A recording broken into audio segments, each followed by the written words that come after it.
Next thing I want to talk about today, and first of all, I have to tell you that by the time Monday comes around, I can hardly wait till the show starts. I feel like there are just so many things. I love talking with you, my listeners. I love when you email me. People email me at americancommunitytalk@gmail.com. I try to reply, and people also comment on YouTube and Facebook and other places. And so I sometimes find emails. I did a little bit of email clean out over the weekend and found some emails from listeners from last November. You know what? I'm doing the best I can. But I love hearing from you. I love talking with you about this precious, extraordinary country, this experiment in human liberty that is America. Okay, in this next segment, I want to talk about Trump and the Congress trying to reopen America.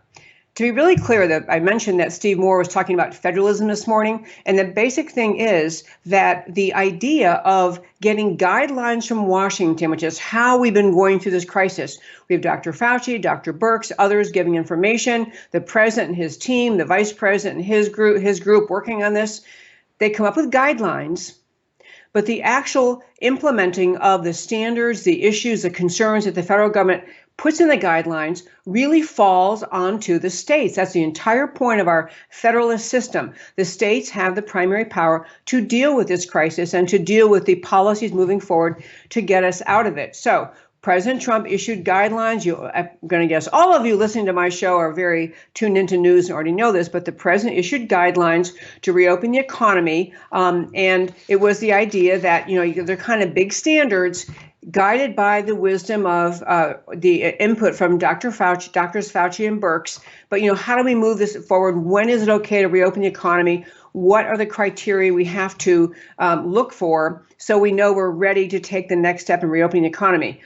I'm not going to read the president's he put 3 phases into his plan, but I will have it up later today on our website. I don't have the links up for today's show. I'll have to put those up tonight, but there's a great summary of them that I will put a link on our website, americancommunitytalk.org. You can read the president's guidelines telling the states, here's how we're going to move forward. He also very clearly said, because he understands federalism, that this is the job of the states to put these guidelines into action. The governors and their officials need to move forward with the guidelines. In addition, out of Washington, people trying to deal with this crisis that we are facing is that there was, people called it a bipartisan breakthrough. I'm not sure I'm going to give it that much credit yet, but at least there were 50 members of the U.S. Congress, half Democrat, half Republican, who came up with some guidelines or ideas about ways to reopen America. The thing is happening at the highest levels on the American left, which by that I mean Nancy Pelosi, Chuck Schumer, the Democrat Party. All they can think about, and we'll talk about this more later and tomorrow, all they can think about is how can they exploit this crisis to push their agenda. It is all that is on the mind of Nancy Pelosi, Chuck Schumer, and the leaders of the American left. However, there were some members of the U.S. Congress, Democrat and Republican, came up with a kind of an list of ideas. Here's how we can move forward to get people back to work. So just a few of these items. Just the symbolism of this is good. I mean, I think that the Democrat Party and the Republican Party have their agendas and their platforms are miles apart, worlds apart. So it's hard often to come to agreement. But at least you see some people in Congress recognizing we cannot go forward with reopening America when you have most of what comes out of the Democrat leadership is just taking shots at President Trump. And so, of course, there's not going to be a lot of working together because all they do is spend their time trying to shoot him down. But this was a great thing. At least it has the seeds or the potential to be a great thing. They talk about having it isn't just, monetary or directions precisely to the state, but it's talking about things that are needed. Things like supply chain for personal protective gear that needs to be ramped up for workers in all essential sectors, from food services to schools. It talks about K through 12 children and teachers having access to masks to return to school. Not that we have to agree they're always going to wear masks to school for the rest of their lives, but getting ready to get us back into and really putting emphasis in this plan on the idea the schools have to open again. They also talk about new supply chains for manufactured goods, including pharmaceuticals and medical supplies. We've been talking about this on this show, I don't know how many times, that we cannot any longer rely on medical supplies of any kind manufactured in China, given what we now know China, both how they handled the coronavirus outbreak and in addition, how they have a very long-term mission of being the predominant world power. We need to end our dependency on China. So they have that in there. They talk about more business help, expanding low interest loans and tax incentives to businesses so they can reopen, nationwide help for mortgage and rent payments. They also talk about real-time reporting mechanisms to share data on hospital capacity. It really signals, I want to tell you about that. It signals President Trump is kind of setting the guidelines, say, okay, states, let's rock and roll. Members of Congress are trying to help by getting out there and laying out some steps that have to happen in order for us to have this return and the reopening of our economy.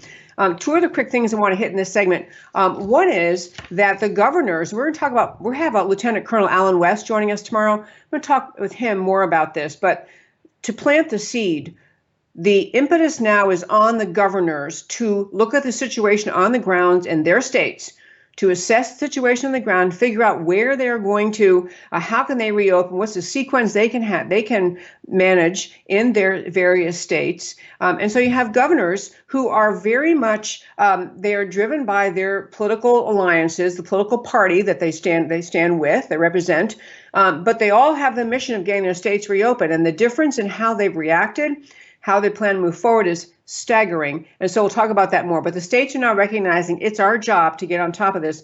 Last thing I wanted to mention, I was just very happy to see this. And I'll kind of close this segment by saying, in addition to all the plans that the president's putting out and that the members of Congress are, that the two groups I mentioned in the first five today, the Heritage Group and the Save America Coalition Group, there are also groups and President Trump talking about the idea, what's our plan to end social distancing?